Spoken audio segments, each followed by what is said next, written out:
ஆளே எங்க தெரியுது இங்க இருக்கே gift. என்னமா இப்ப போய் gift? ரொம்ப நாளா கேட்டிருந்தேல. ஆனா ஸ்விட்ச் பாக்ஸா இருக்கு. ரொம்ப நாளா நான் வயரா ஸ்விட்சா கேட்டனா. ஜஸ்ட் நீ ஒரு கன்ஃபியூஸ் ஆனதுக்காக தான் வாங்கிட்டு வந்தேன். பாரு பாத்து எப்படி இருக்குன்னு சொல்லு. This is my பாரு. ஓகே உள்ள போய் ஓபன் பண்ணி பாத்துறேன். 1 2 ஏய் gift. 3 என்னது gift நீ எனக்கு கொடுத்தீங்க? நீ என்ன கேட்ட? நான் என்ன கேட்டேன்? நான் எங்க gift கேட்டேன்? நீங்களே வந்து கொடுத்துட்டு இப்படி பயமுறுத்துறீங்க. கொஞ்சம் மேல பாரு. என்னத்த மேல பாக்க? எதுக்கு மேல பார்க்கணும்? நீ எப்படி gift கேட்டேன்னு தெரியணும்ல. அதான் ஃபிளாஷ்பேக். அங்க பார்த்தா தெரியுமா? அப்ப இங்க பாருங்க. ஏங்க எனக்கு நீங்க gift கொடுத்தே ரொம்ப நாள் ஆச்சு. ஒரு gift கூட தர மாட்டீங்க.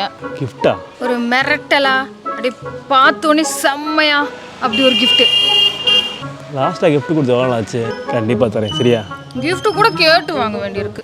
மிரட்டலான கிஃப்டா? பார்த்தியா என்ன சொன்னேன்?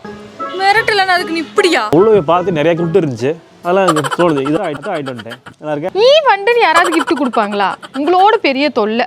நல்ல வேலைக்கு அது ஏதோ பொம்மையா இருக்கு, ஏதோ பறந்து இல்லை ஊறிக்கிட்டு அசைஞ்சிச்சுன்னா அவ்வளோதான். எனக்கு ரொம்ப பயமா இருக்கும். ஐயோ அப்பா, ஐயோ நெஜ வண்டு மாதிரி இருக்கு. இது என்னது ஈயா வண்டா? ஐயோ ஆடுதுங்க, எடுத்துருக்கங்க, எனக்கு பயமா இருக்குங்க. நான் கிஃப்டே கேட்க மாட்டேன் சாமி. இனி நான் கிஃப்டே கேட்க மாட்டேன் சாமி. இன்று முதல் இவன் gift வாங்கி கொடுப்பதில் இருந்து ஓய்வு பெறுகிறான். எப்போ தப்பிச்சோம்ல சாமி.